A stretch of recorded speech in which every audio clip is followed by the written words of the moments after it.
So you were mentioning about your typical day. Yeah. So yeah, my typical day involves a lot of writing, and currently it's in relation to many things. So apart from doing policy research on technological welfare surveillance, meaning the use of new technologies within welfare systems, social assistance systems in Ontario. Ontario is a province in Canada. I'm also doing work in relation to a fellowship in social policy. It's called the Stephen Lewis Fellowship in Social Policy and Archival Research. So Stephen Lewis is a very much loved social democrat, statesman, diplomat in Canada, who was part of the NDP, sort of like a center-left party here in Canada. So that fellowship is named after him, and I am I'm doing archival research on his life and his social policy the social policies that he has been championing.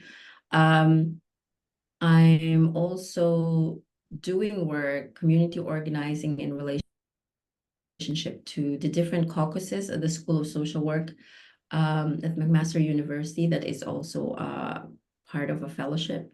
I'm also a resident in the Sherman Center for Digital Scholarship.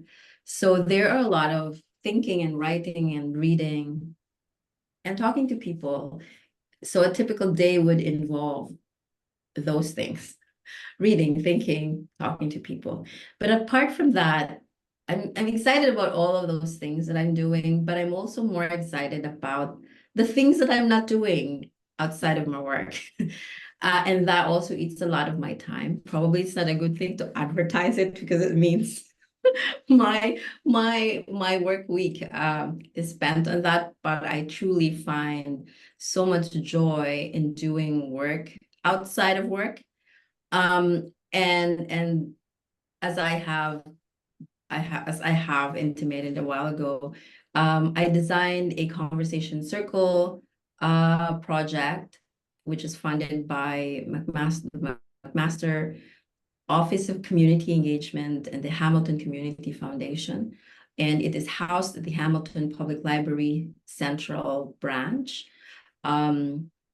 where we organize heritage language learning from feminist, queer, and decolonizing lenses. What does it mean for me? For me, it means moving away from traditional framing of stories, creating stories that are encouraging and empowering, moving beyond binaries in understanding sexual orientation, understanding families, understanding identities. And so, yeah, that part of work is motivating me. That is much a part of my everyday, but mainly because I'm thinking of my daughter, like how would she take pride in all the different identities that she has? And one of that is having one of those many identities that shape her is her having Filipino heritage. And so sort of like a preparation for her future, um, um, especially in a country where many brown people, many brown and Black people are invisibilized and marginalized from the society. And so that is very much part of my day. So what did your typical day make possible for you and your profession? What is my typical day making it possible? Do you have a routine that helped you? The routine that helps me is, I think, if we're talking about timelines and doing time, I do a lot of time blocking. As someone who studies technologies in welfare surveillance.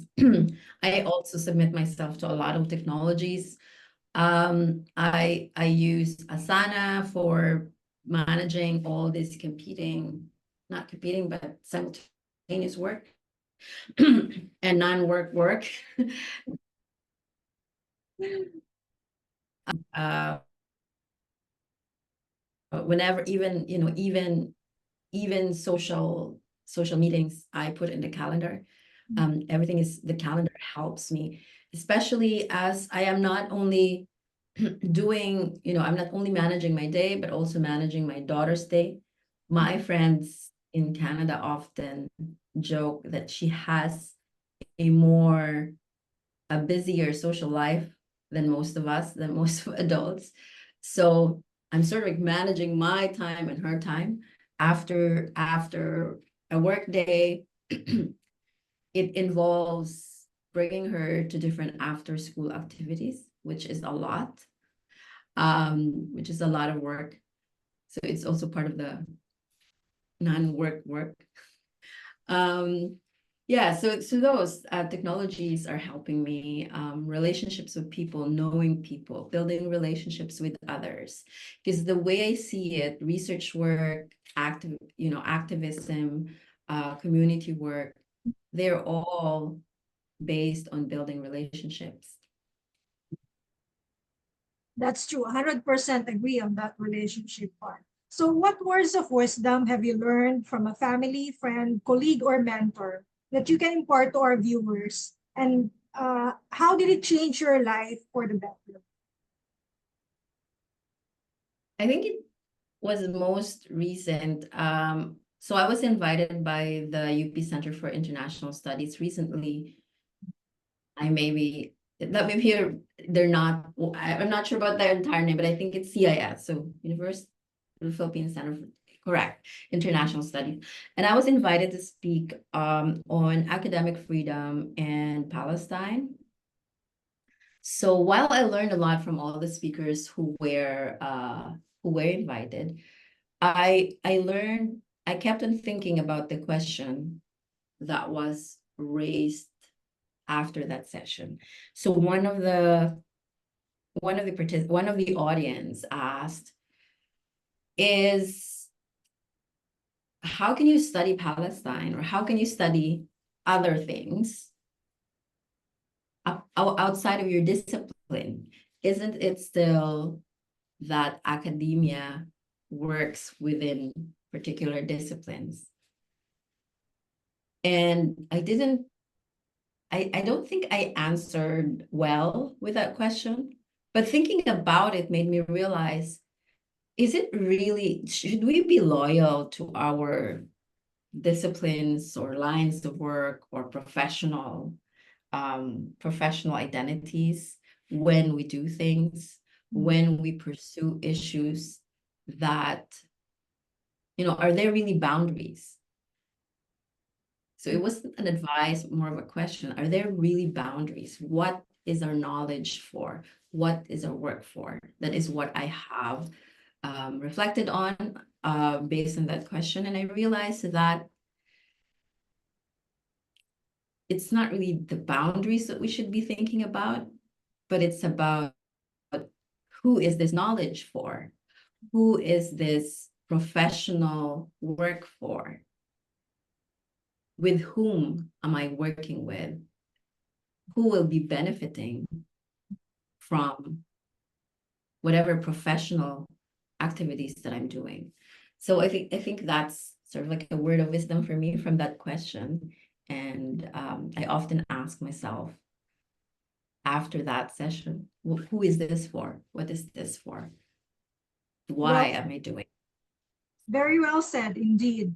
So finally, can you go back to your pain points and identify specific fixes and bottom line impacts? Pain points. I think part of that is like learning. Each organization has its own ways of working and ways of understanding things. Pain points would include trying to see what are they talking about when they talk about something. And what are my thoughts about it? Where is my voice? So finding your own voice while understanding the particular culture within an organization is an important thing. And a scary thing as well. Like it's a scary, painful thing to realize I actually don't agree with a lot of this. And so how do I express myself? So I think that's one. And the impact is being truthful is always, it's always correct, even in the harshest of environments. And I think, yeah, I've worked with different kinds of organizations. We have worked in ASEAN. I have worked at the UNV, United Nations Volunteers, and their headquarters in Bonn. I have worked with different academic. I taught in Egypt. I was I was helping mentoring students when I was in Australia. I also teach here at McMaster University. I'm teaching masters in social work students. So each of these involve people, right? And it's going back to how do I build relationships, and how do as I build relationships, it doesn't always have to be neat and tidy and okay. And finding your own voice again and looking at where your boundaries are important. Very well said. Thank you so much for your time today, Anabelle, or Being, as we fondly call you. Thank you for giving this time for interview and lecture discussion as well. So it would be very interesting to attend one of your lecture sessions. And for our viewers, we hope you have learned something from this video, and we'll see you in the next one. Bye.